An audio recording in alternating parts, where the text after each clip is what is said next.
नमस्कार दोस्तों, आप सभी का स्वागत है हमारे YouTube चैनल में। आज भी मैं आपके लिए लेके आई हूँ बाबा नीम करोली महाराज जी की कथाएं, उनकी लीलाएं।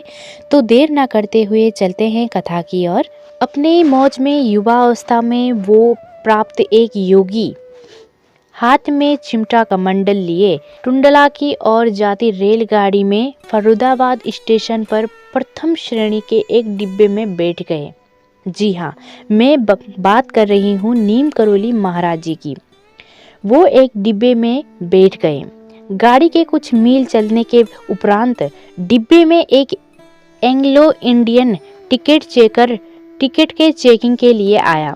एक अधनंगे साधु को फर्स्ट क्लास डिब्बे में देख अचानक अचकचा गया।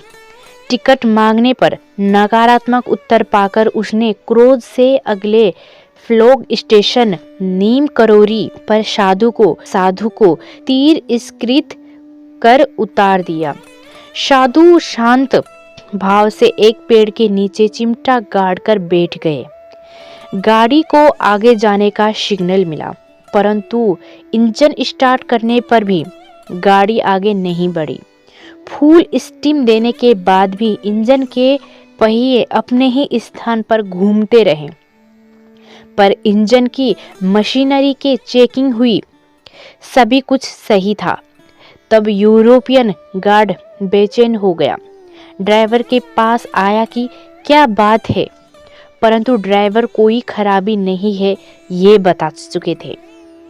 कुछ पता ना चला। बहुत प्रयास करने के बाद भी गाड़ी टच से मस नहीं हुई।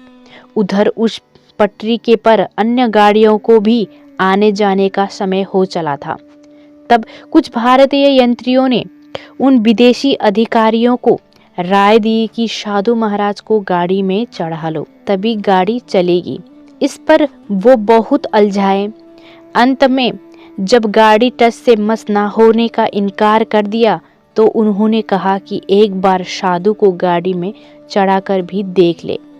विदेशी अधिकारियों ने बाबा के पास आकर क्षमा मांगी और रेलगाड़ी पर सवार होने की प्रार्थना की। परम कौतुकी बाबा ने कहा कि तुम कहते हो तो चलो, कोई बात नहीं, मैं बैठ जाता हूँ। और तब बाबा जी के गाड़ी में सवार होते ही गाड़ी चल पड़ी। और इस एक घटना के कारण भारत के अनेक अनगण्य गांवों में शामिल ग्राम नीम करोरी एकाएक विख्यात हो चला था तथा इस गांव में कई वर्ष के प्रवास के उपरांत जब बाबा लक्ष्मण दास गांव के निकले तो उनका नाम ही नीम करोरी बाबा अथवा नीम करोली बाबा पड़ गया। उक्त घटना के बाद गांव से गुजरती हर गाड़ी 1-2 मिनट के लिए रुकने लगी और वहां के प्रवासी बिना टिकट भी फर्रुखाबाद आने जाने लगे। कालांतर में नीम करोरी नाम का स्टेशन भी बन गया तथा अब तो ठीक गांव के बीच बाबा लक्ष्मण दास पुरी फ्लैग स्टेशन भी बन गया है। ये है बाबा जी की चमत्कारी लीला में से एक लीला।